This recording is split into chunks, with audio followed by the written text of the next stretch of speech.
บางเรื่องอาจารย์สิ่งประดิษฐ์จากนักศึกษาแต่ละภาคในการผลิตเครื่องใช้ชีวิตประจำวันค่ะยุคจำเป็นที่หน่วย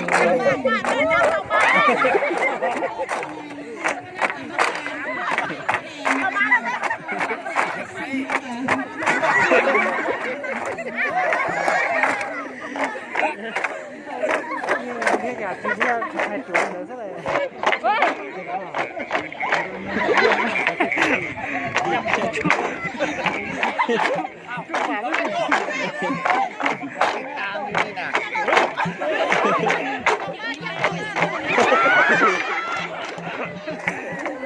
เยอะ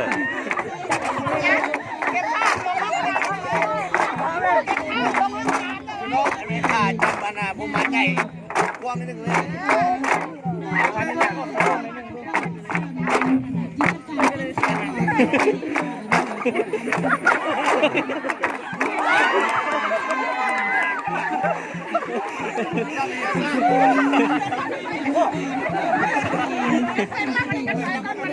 มาเอาไปเลยครับขมุก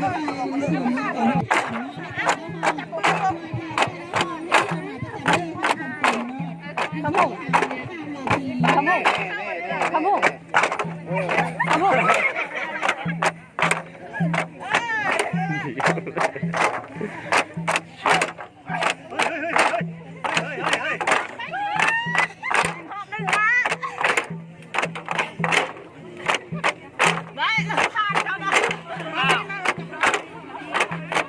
เที่ยวชอบก็เป็นอะไรไอ้ตัวลองด้วย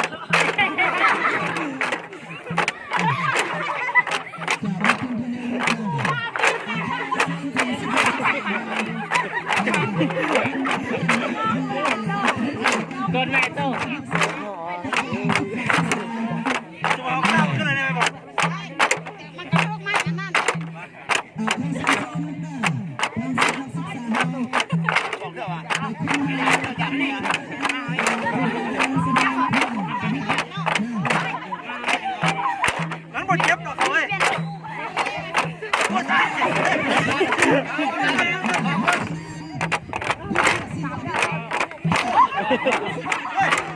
การจับเลย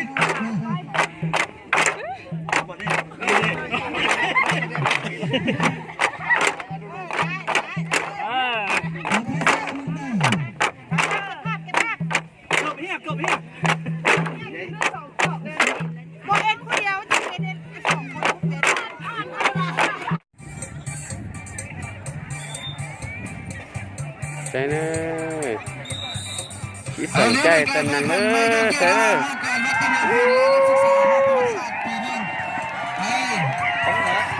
สำหรับการแข่งขันไปให้ข้างกลางนักศึกษากำลังยืนท่าอย่างนี้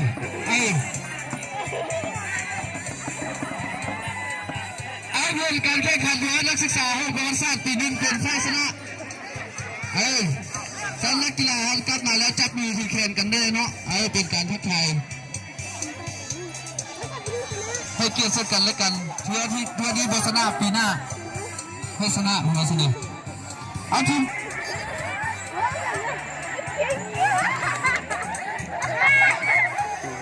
เพื่อต่อไปให้การส่งเสริมวิชาการกับห้องการธรรมศาสตร์ห้องการส่งเสริมวิชาการต่างหน้าที่หนึ่งและการห้องการวิทยาศาสตร์ธรรมศาสตร์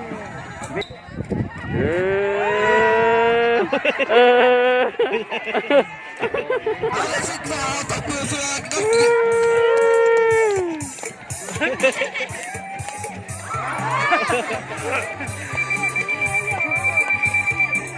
ผลการแข่งขันของ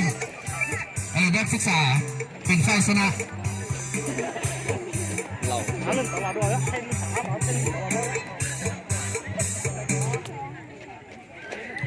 สำหรับคู่ต่อไปนักศึกษาธรรมศาสตร์1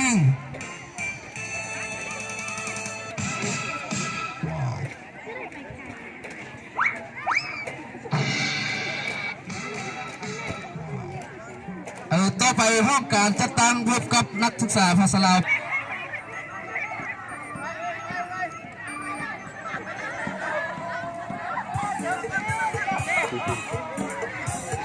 เอากลับคืนก้อนมันเลย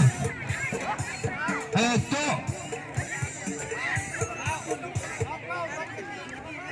สายถือว่าเป็นครั้งแรกหรือว่าเป็นครั้งประวัติศาสตร์ที่อยู่ในวิทยาลัยครูของเรามีการแข่งขันกีฬาไม้ยกเยกถือว่าเป็นห้องการวิทยาศาสตร์สังคมเป็นเจ้าภาพในการจัดการแข่งขันในครั้งนี้เอานักกีฬาพร้อมเนาะขึ้นเลยขึ้นเทียบออกไปแล้วบัดนี้สำหรับการแข่งขันกีฬาไม้ยกเยกกระบาดห้องการนักศึกษาภาษาปีหนึ่งถ้าว่าทีมใดฮักตุ๊กแม้นให้กลับคืนมาตั้งมันเก่าเดี๋ยวจะค่อยไป